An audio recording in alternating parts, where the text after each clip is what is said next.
Hi everyone, I have yet another 33250A function generator for repair. This unit is branded Agilent, and I believe this time the problem is more difficult. The output amplifier seems to be faulty. Let's take a look. Let's have a look at this main output circuitry description first. Here is a buffer after the waveform DAC, I believe.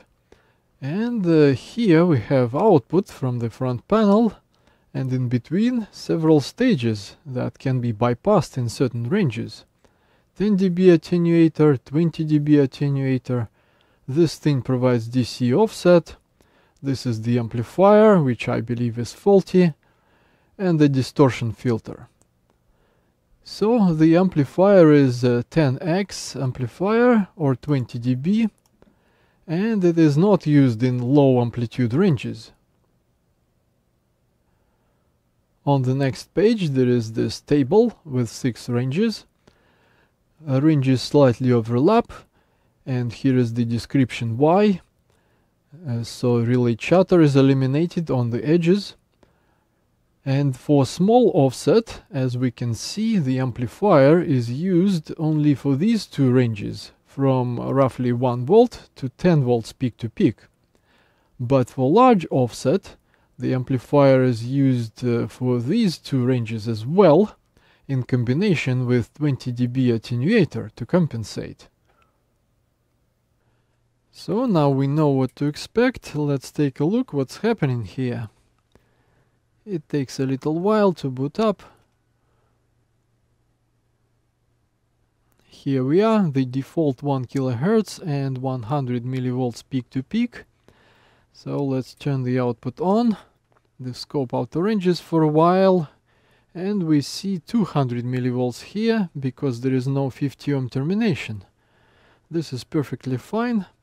Let's increase the amplitude. 300, no problem, and so on up to 900. No problem here, but now the thing should switch into the next range with the amplifier on. Relay clicked, and look at this. The amplitude is wrong, and there is some oscillation or something on top of the sine wave. Look at this. Horrible. Auto range again. So let's go back to the previous range. No problem here, but now let's add 1 volt offset. So the amplifier turns on again, and we have this horrible thing. Let's switch to AC coupling and zoom in. Look at this. Horrible. Let's have a look at the schematic. This is the input from the buffer, this is a 10 dB attenuator, this is a 20 dB attenuator, and this is DC offset amplifier. So this is the output from the 20 dB attenuator combined with DC offset, going through this relay to this input, and this is the output amplifier. Here is the output from it to the next stage, some filtering here, and the main output is here. So we need to focus on this amplifier. And here it is, powered from positive and negative 16 volt rails.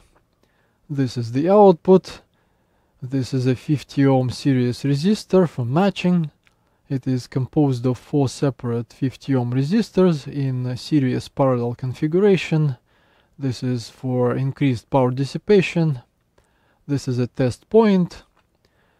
We can essentially ignore these two comparators. They are here to watch for some bad conditions like overloads and such. So the amplifier really consists of these two devices. This is a regular OP37 op-amp, and this is a custom Agilent hybrid chip. And I already checked a few things here. I looked for obvious problems with passives, like open resistors, shorted capacitors and such, and I did not find any problems with them. And I checked some voltages when the amplifier was not in use, which means it's on but there is no input. And I did see almost zero at this input point, pin 2, and almost zero here on pin 3.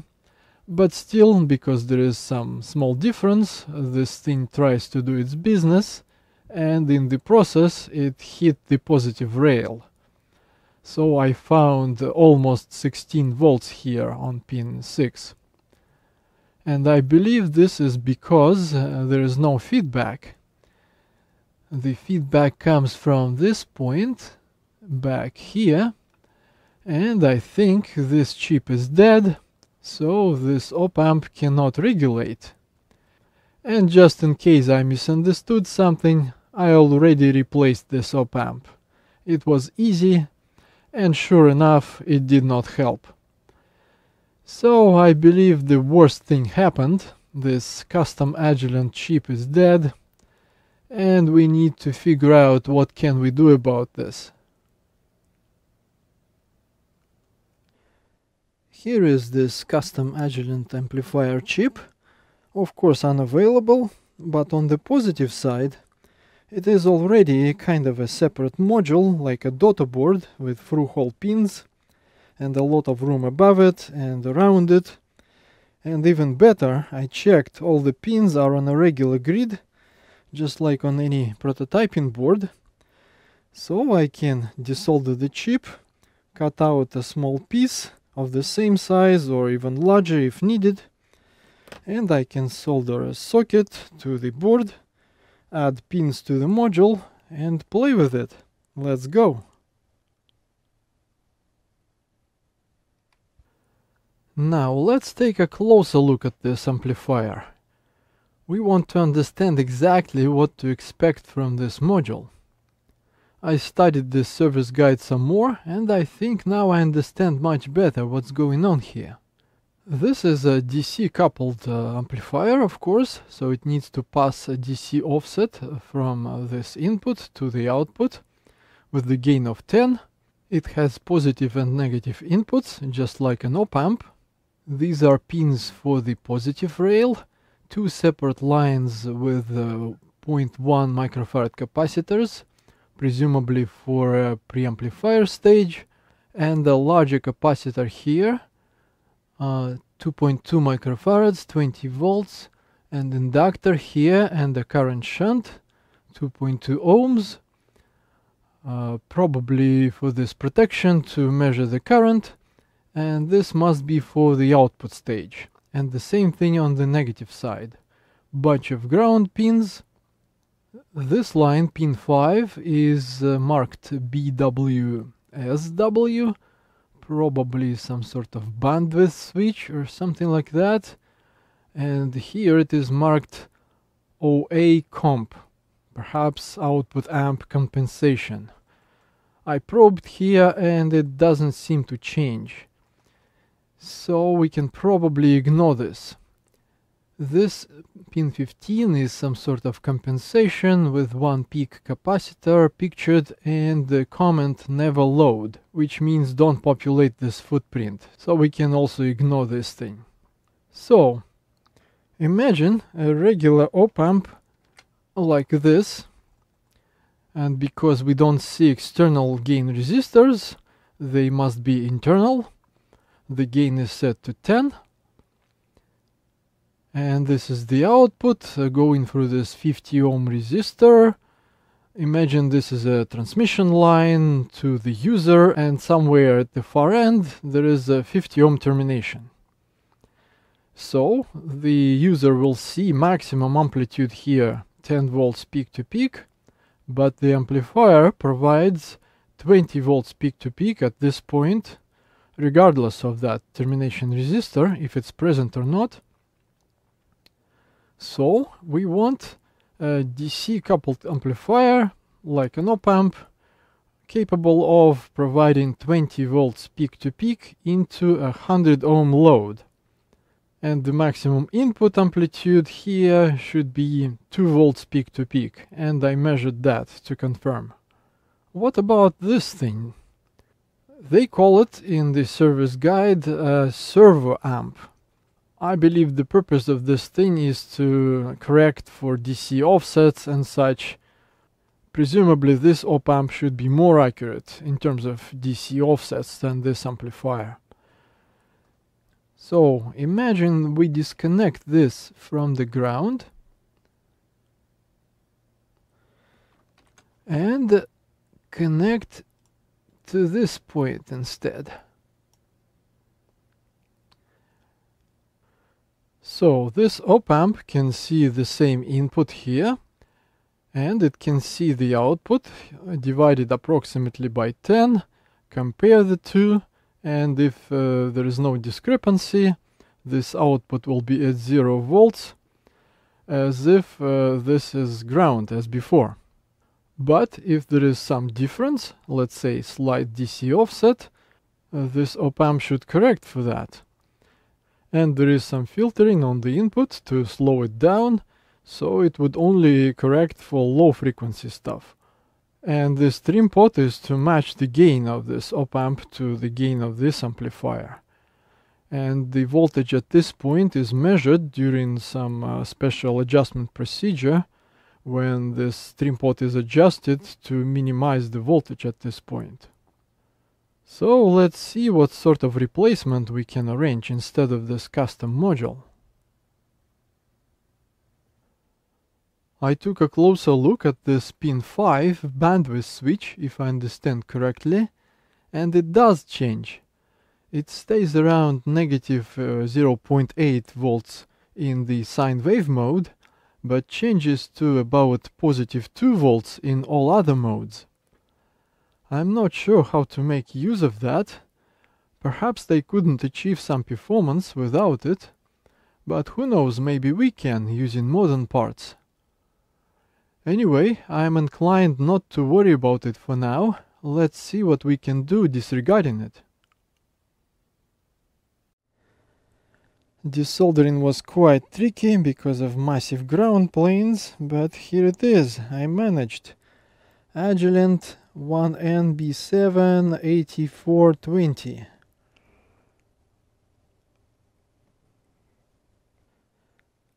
I improvised the socket there, and let's run a little experiment. This is the negative input, pin 6. So I bent it slightly away from the socket and connected to pin 4, which is grounded. Let's see what this thing does alone without DC corrections. So here we are, just before the amplified range, 900 millivolts peak to peak here and here as well. I added a feed-through terminator here for correct amplitude. And let's go into the amplified range. 1 volt peak to peak. And look at this. The amplitude is about 0.6 volts peak to peak, and there is some DC offset. 500 millivolts per division, so the offset is slightly more than a volt. Let's go higher. 2 volts. 3. Still the same thing. The amplitude is wrong and some DC offset. And let's go to the maximum, 10 volts peak to peak. So we have 6 volts here, and I believe the sine wave is distorted. After quite a bit of experimentation, I think I have a promising prototype here. Let me explain this setup. I have this dual output power supply providing plus and minus 15 volt rails at the moment, more about that later. I have this function generator I repaired in my previous video providing input. I terminated this end with a 50 ohm resistor to the ground, and I added series 50 ohm resistor to the input of the amplifier.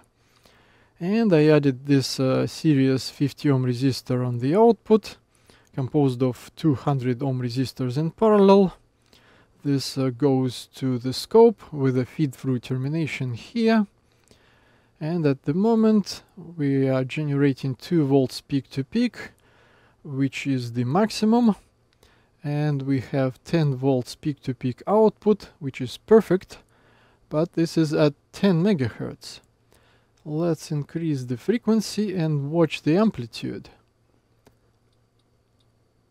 It starts dropping.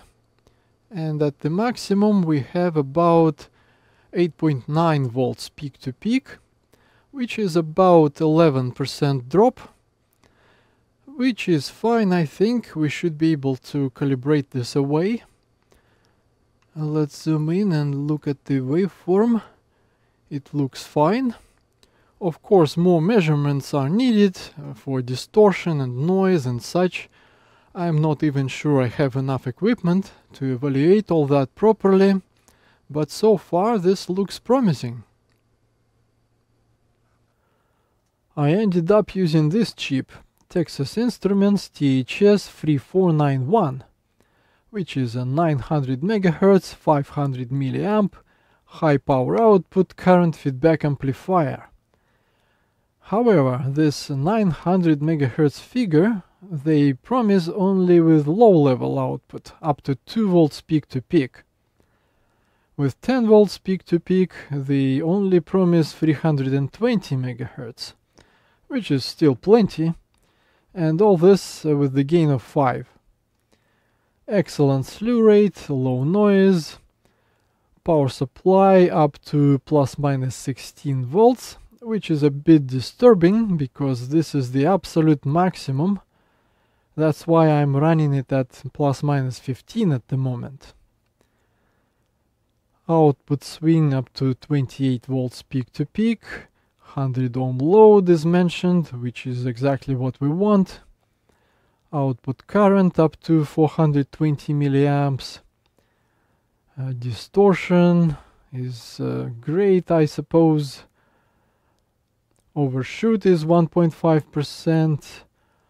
Current limit and thermal shutdown protection. And look at this, applications, arbitrary waveform generators. Perfect. And here in the description they talk about a new level of performance for applications requiring the lowest distortion at high output power, from DC through values greater than 100 MHz at 100 ohm loads, with the gain of 5. Again, they talk about this gain of 5 as typical, but they say that current feedback design holds near constant bandwidth and distortion over wide ranges of gains. And they do mention the gain of 10 somewhere.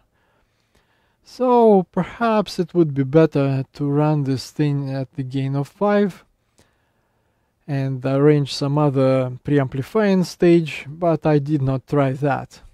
That's something to be considered as a potential improvement.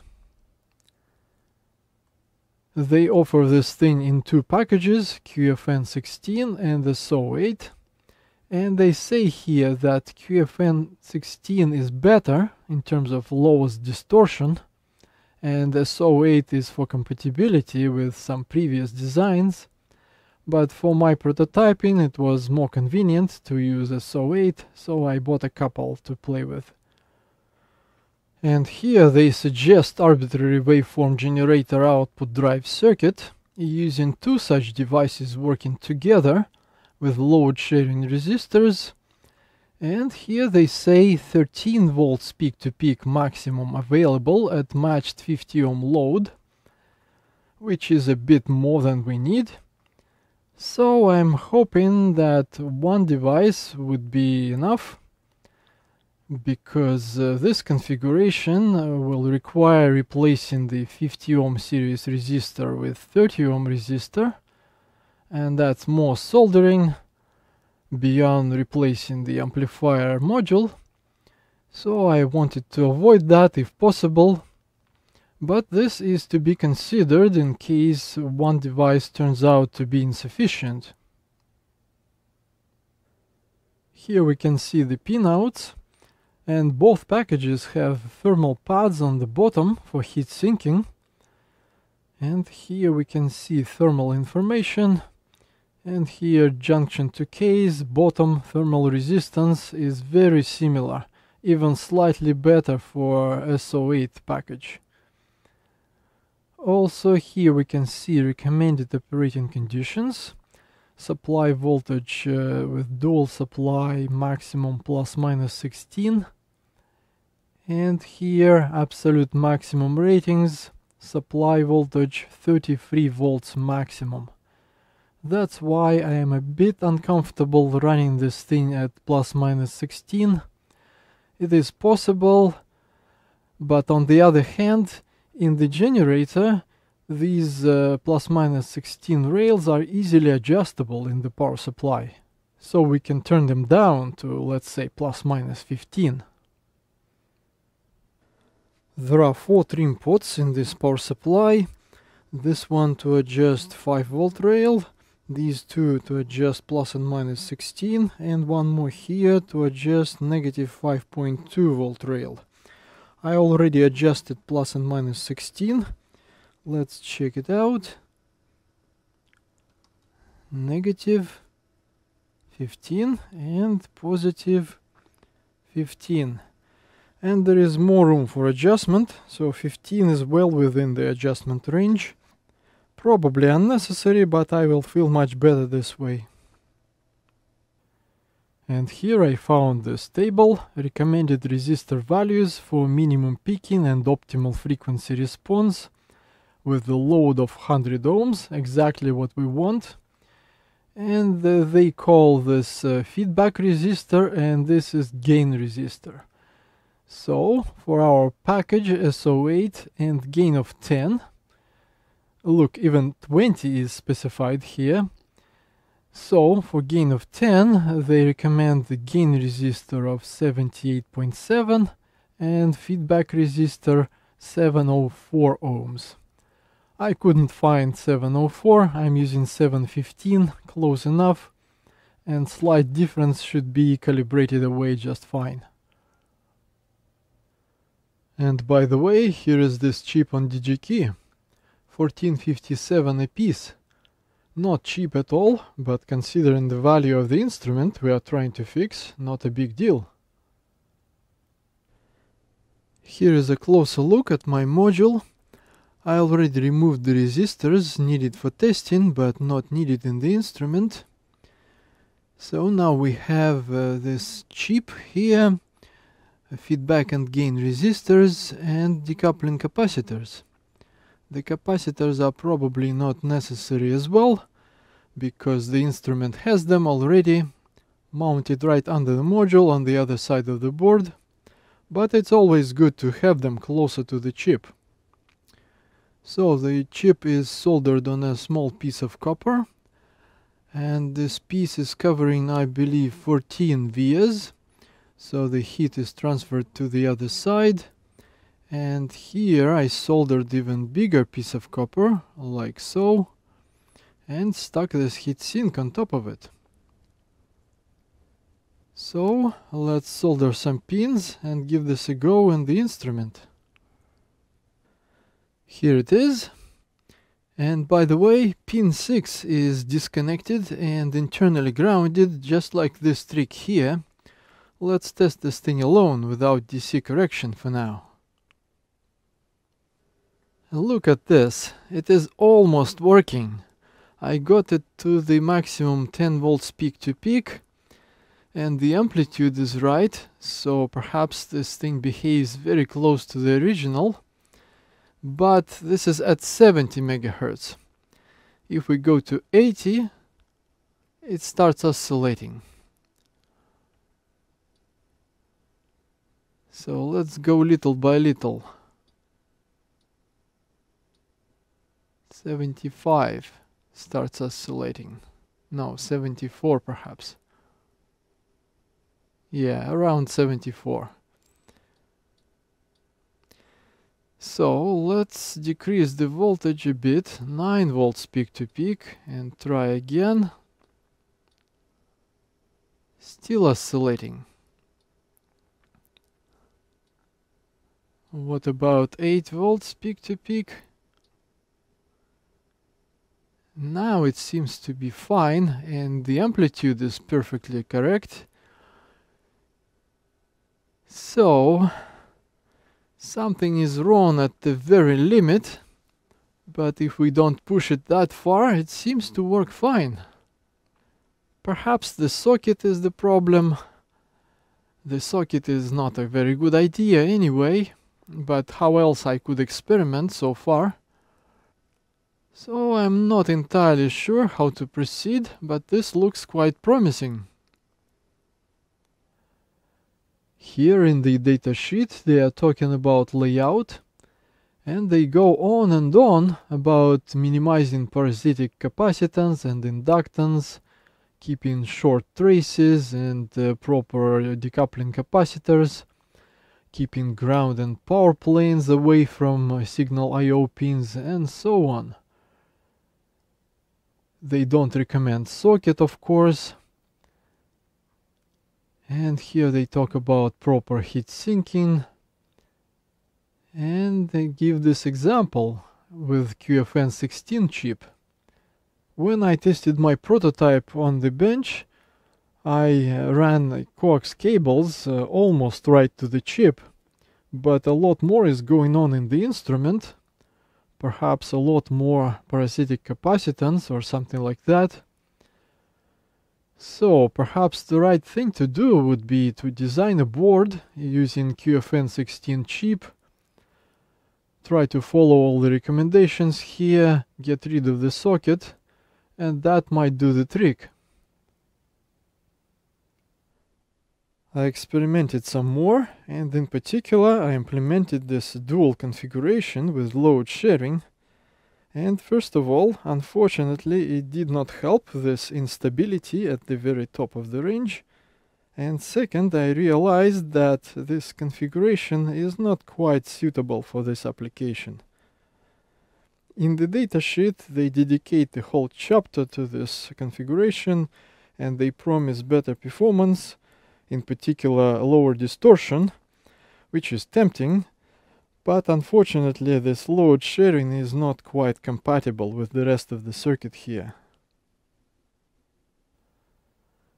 Let's take a look at this schematic again. Here we have this series 50 ohm resistor for impedance matching. Imagine now we split it into two pieces, 30 ohms and 20 ohms, and then move the 20 ohm resistor into the amplifier and split again into two 40 ohm load sharing resistors. That would work just fine for the amplifier alone, but here we have this extra stuff, this divider for DC correction and this extra stuff for protection. Maybe this stuff can be adjusted somehow, but at least this is not straightforward anymore. Now back to the datasheet. We have already seen this table with recommended resistor values. Now let's look at this paragraph just above. Current feedback amplifiers are highly dependent on the feedback resistor for maximum performance and stability. Table 2 shows the optimal resistor values at different gains to achieve maximum bandwidth with minimal peaking in the frequency response. Use lower feedback resistor values for higher bandwidth. Note that this can cause additional peaking and reduction in phase margin. Conversely, increasing feedback resistor decreases the bandwidth, but phase margin increases and stability improves. So, I think we can sacrifice some bandwidth, we have some extra, and we want to get more stability. So let's try increasing feedback resistor a bit and adjust the gain resistor accordingly, of course. There is a formula in this datasheet somewhere, which is a usual formula for non-inverting op-amp configurations. Gain equals feedback resistor divided by gain resistor plus 1. Let's try. So, I experimented with the resistors.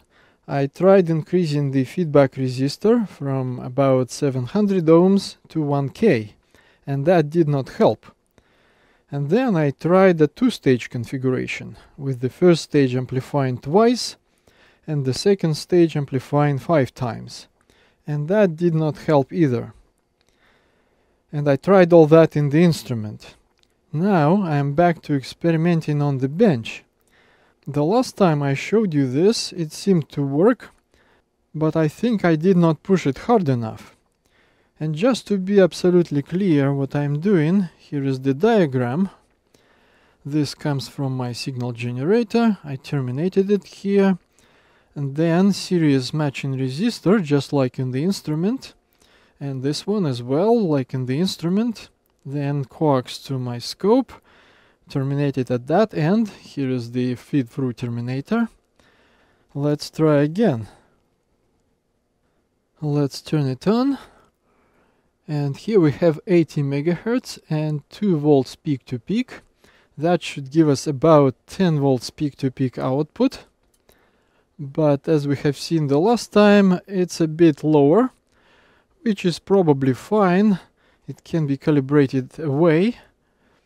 This is within 1 dB, let's say. Maybe slightly more than half a dB off. So let's look closer. And now, what I did not do the last time is to increase until we have 10 volts peak to peak. Here we are, and it still seems to be fine, but let's push it slightly harder, and now we see the same instability. Probably we have a bit more margin on the bench than in the instrument, but it is doing about the same. So the amplifier is back in the instrument and I calibrated it, so now the levels should be close to spec. And let's take a look at the distortion and compare with the original instrument. This is a very accurate signal analyzer and it can handle up to 35 dBm. And this is set to 80 megahertz and 1 volt peak to peak at the moment. We see 4 dBm here. I set 30 dB attenuation on the input and reference also to 30 dBm.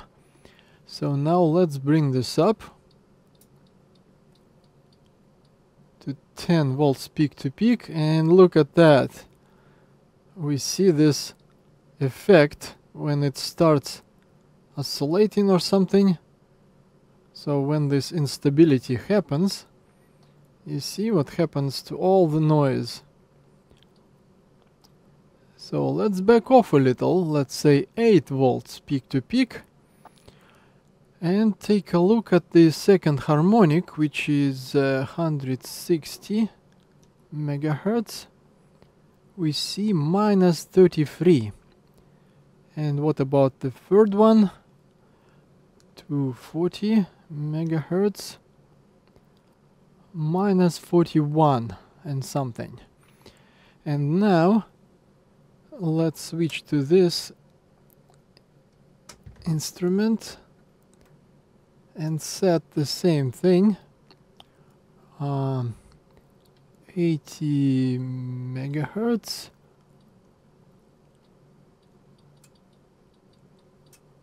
one volt, 10 volts peak to peak, 80 megahertz, 23.8 dBm. So let's back off as well to 8 and look at the second harmonic. 160 meg, minus 35, and 240, minus 41. So that's very close. And let's go a bit lower. This thing starts from 7 megahertz, so let's do 10 meg, and let's go all the way up to 10 volts peak to peak. So 10 megahertz here. Let's switch this back.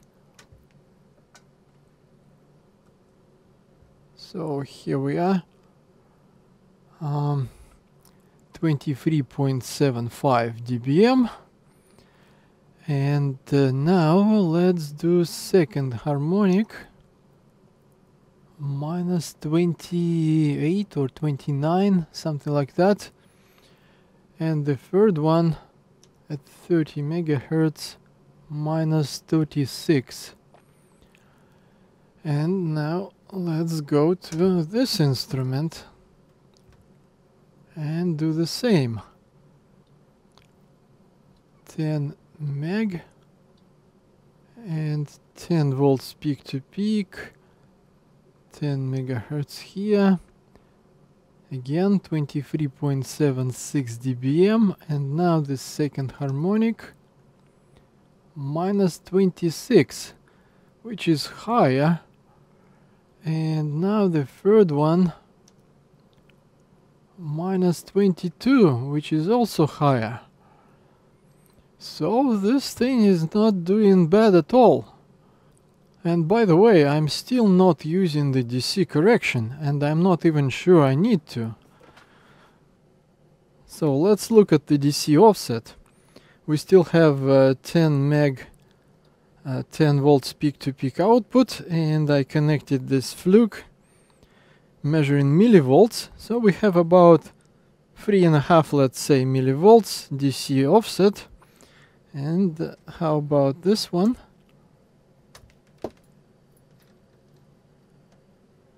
Minus 5.5 or something. So here is the summary of our distortion measurements. This is 80 megahertz 8 volts peak to peak, second and third harmonic for test instrument and original keysight instrument. And these are distortions, so the lower the better. And we see about the same numbers here, a tiny bit better for the keysight. And at 10 megahertz 10 volts peak to peak, the test instrument is actually doing better. So here we are.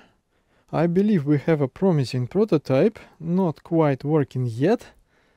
I think the next step should be designing a board using QFN16 package, but that is for another video. I really hope that fixes the problem. If not, I'm not entirely sure how to proceed. Please let me know what you think. How would you approach this? What would you measure to evaluate the results? Please leave your comments below or discuss on the EV blog forum. I will put a link in the description. Thank you very much. Bye.